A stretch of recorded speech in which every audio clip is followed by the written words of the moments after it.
Hi, I'm Kristen. And I'm Charles. And today we're talking about the tribe again. Oh no, sweetheart, we're talking about Xena.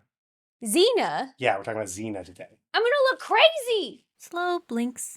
So for Valentine's Day, I guess we're talking about a Cupid episode of Xena. We'll just say it's Valentine's. We'll just say it's Valentine's Day. Probably somewhere in the world. Yeah. Well, is that like it's 5 o'clock somewhere? It's Valentine's Day somewhere. I wanted to just show off what I got Kristen for Valentine's Day. I know the lady, and I know what she likes. Yeah. Complete box set of Columbo. We pawned my fine jewelry to buy it.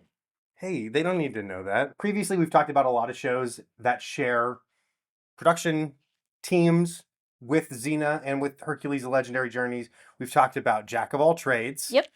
Fantastic. Filmed in New Zealand, set vaguely in the past. Mm-hmm. And we've talked about Sequest. There's an actor on there who's also in this episode of Xena, Ted Raimi. Yes, Ted Raimi plays kind of a nerdy scientist character on Sequest. He is Sam Raimi's brother, and he is great. He plays the character of Joxer in this show. Joxer is a bit of a bumbling wannabe warrior. Mm-hmm. And he doesn't get a lot of opportunities to like really shine, but this episode is all Joxer. Also Gabby. And we chose this episode in particular because it involves two love gods, Aphrodite and Cupid, who is played by Karl Urban. I mean, I probably first saw Karl Urban on this show and didn't really log it. But what I first recognized him from was Lord of the Rings. He's in Lord of the Rings. Mm-hmm. He's Judge Dredd. He's in the Star Trek reboot as Bones. Mm-hmm. He's in The Boys as Billy Butcher.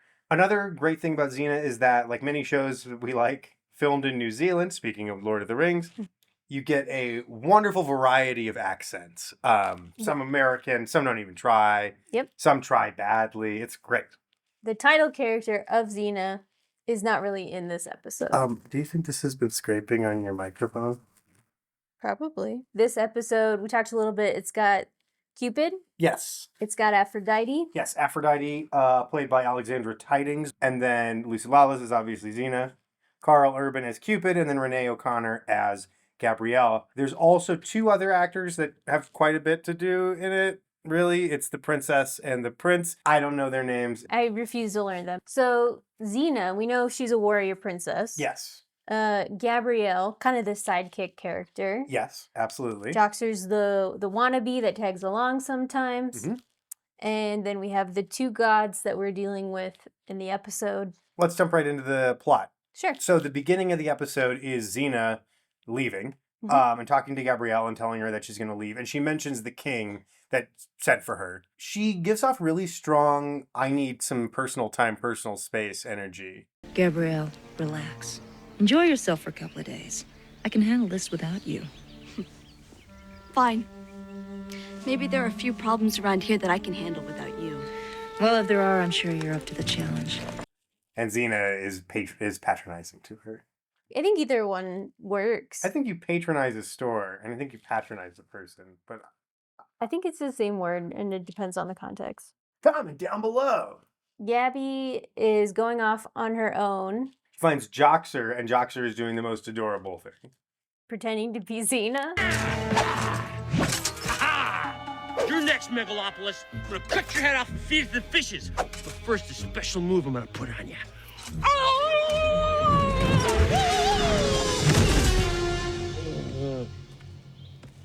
Hey, Joxer. You all right?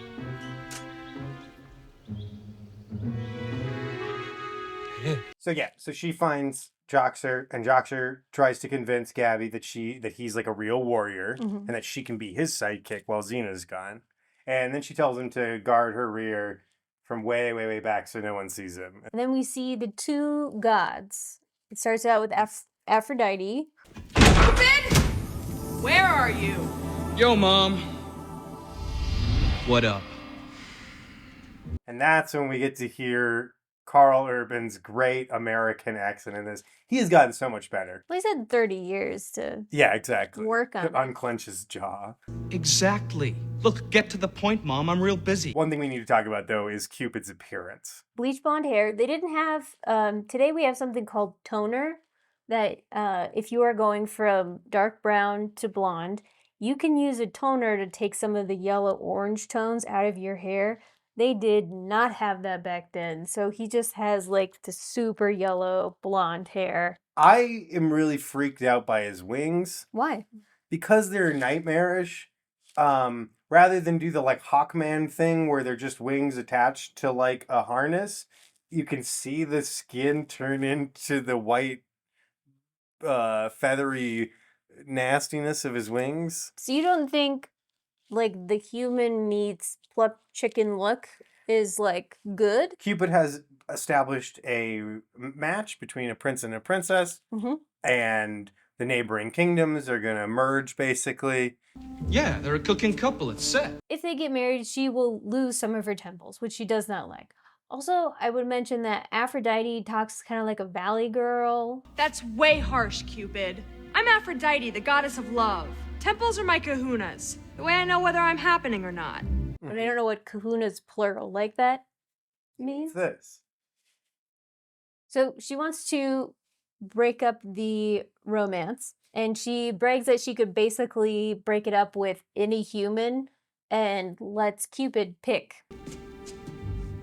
Anyone, huh? Anyone. So it goes back to Gabby in the woods and Joxer following very far behind when he hears a voice. Guard. Hi there, stud muffin. I mean you, big guy. Yes, it is Aphrodite in the woods. She's there to flirt with him and give him a bell that he's supposed to give to this princess and prince as a wedding gift. Make sure you deliver it personally. Oh, okay. Don't worry, I won't let you down. Hey, you're Aphrodite, aren't you? The bell, though, is enchanted. Yes, it puts a spell on Joxer. Whenever it rings or any bell rings, he turns into a suave, debonair man. So we encounter the Princess Ileandra and her ladies in waiting, and they're attacked by bandits.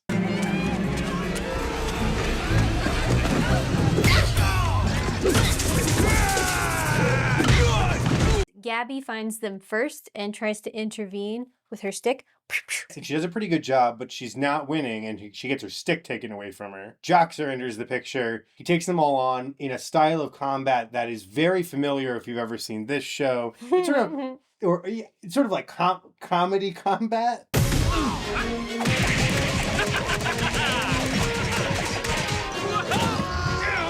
Aphrodite watches Joxer beat everyone and is very pleased with herself. Gabby is just sort of like gobsmacked, and all of the women watching are losing their minds. He's so strong. I don't understand how the curse on Joxer works. I know that when a bell rings, he switches personalities and becomes this debonair warrior. But why does every woman immediately fall for him? The reason I ask is because, like, the princess who's going to get married and is supposedly in love immediately falls for Joxer as soon as she sees him do something brave. When he gives her the bell, I thought the bell is what made her fall in love with him.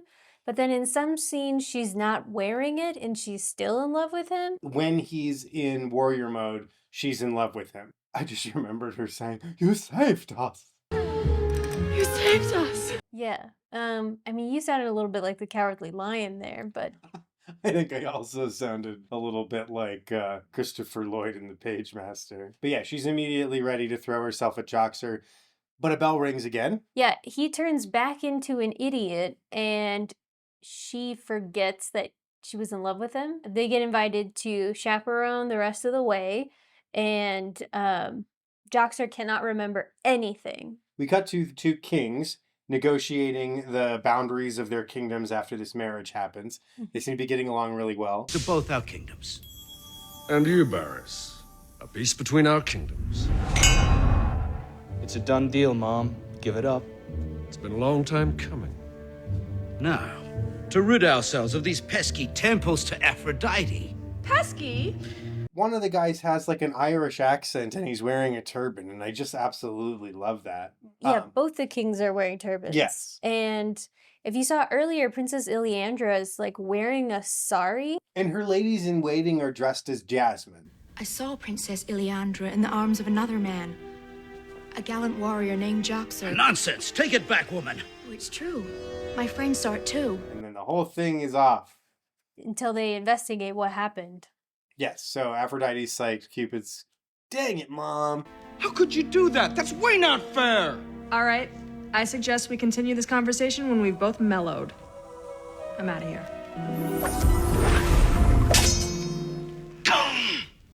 Gabby, the princess, Joxer, they all encounter Sarpedon, the prince. I'd like you to meet my new friends. This is Gabrielle, and what was your name again? Joxer, for the 10th time. So the prince has already set up a little wedding venue and had a priest Yes. ready to go. Aphrodite is there and turns him into the mighty warrior, and he just completely ruins this wedding. I love you. I love you. Not you. Him.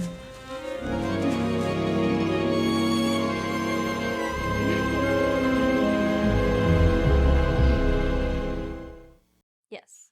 Because now she is instantly in love with him again, and now we have to have a swashbuckling fight over her.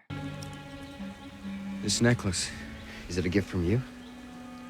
A trinket, most unworthy of my Leandra's beauty. It's a close call because at one point Ileandra's bell rings, he goes back to being an idiot, and then it re-rings and he's the hero again. And we have to give Ted Raimi a lot of credit here because he does do that really well. Where? Who were the... Gabby? Ow! No! Oh, stop! Wait! What's the problem? You dare to ask me that after giving Ileandra a gift of love? This? Here! Take it! You tangle with the wrong man, my friend.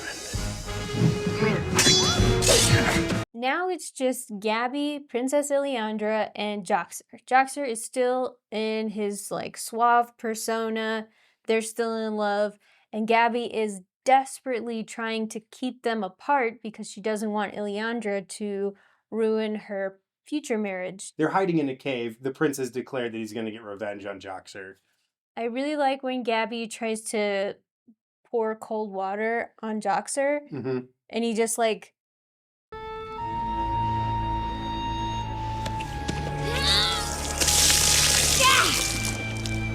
Cut it out!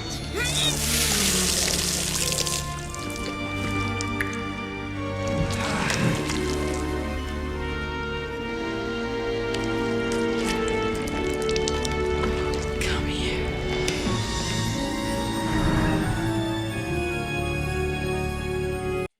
So she just stays up all night, keeping them from procreating. The prince's dad shows up with his army. Joxer's like, we're just going to fight him. A bell rings. Yep. He sees the small battalion he's up against and faints. And yeah, he gets seized and taken into custody. As does Gabby and Princess Ileandra. Oh, we haven't talked at all about Joxer the Mighty. When he's his regular self, he does have his own theme song. That he wrote himself. Joxer the mighty roams through the countryside. He never needs a place to hide. With Gabby as a sidekick, fighting with her little stick, righting wrongs and singing songs, being mighty all day long. He's Joxer the mighty. Gabby manages to get out of the little wooden shack that they're being held in, so she figures out that the gods have something to do with this. She goes to the Temple of Aphrodite. Aphrodite. I'd like to talk to you. If you can hear me. Could you be any more clumsy? This is like a brand new antique. Aphrodite is very nervous about anything in her temples being broken. Remember that? And basically she's like, can you please stop this? And Aphrodite says no. And then Cupid shows up and Gabrielle is like, oh, Cupid. Yeah, Aphrodite says she's not going to cave to a mortal. Yes. And Cupid's like, well, I can't do anything if she won't do anything. Yes, Joxer's about to be executed. Mm-hmm. He's trying to stall. Joxer did find out that the bell is what transformed them, so he does try to request hearing a bell, which he's denied. Love to hear the sound of a bell ringing. Call me sentimental, but... Denied! What a jip, no last request. I'm gonna notify the Executioners Guild. Oh! Up with his head! The most realistic thing in this episode that a man's deathbed request would just be summarily denied. Gabby runs out. She has a great bit where she has to throw a rock and she's trying to find a bell, but there's like a baby in the way. There's like an old woman or something. Yeah. It's the Batman with a bomb bit.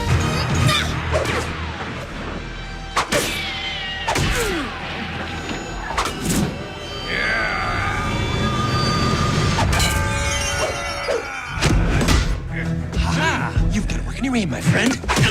At one point, he reaches into a woman's bodice and he pulls out like a little lace handkerchief thing and he smells it for inspiration. And then the woman, she's like, her knees give out and she falls down. It never happens to you. Gabby interrupts the fight just a little bit to ask Joxer to move the fight into the temple. Take the fight into the temple.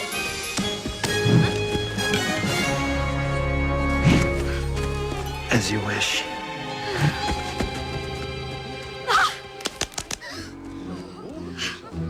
That was scary. Yes, there is a lot of very delicate vases placed on very wobbly pillars, which is great for Gabrielle's plan because they keep knocking stuff over.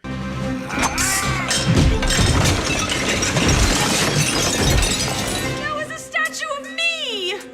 Aphrodite refuses to take the curse off, but then Gabrielle makes a threat. If you don't stop this, I'll take Joxer on a tour of all your temples. But there is a great bit of Joxer swinging back and forth on the big bell in the temple. And when he swings one way, he's terrified. And when he swings the other way, he's brave. It's great.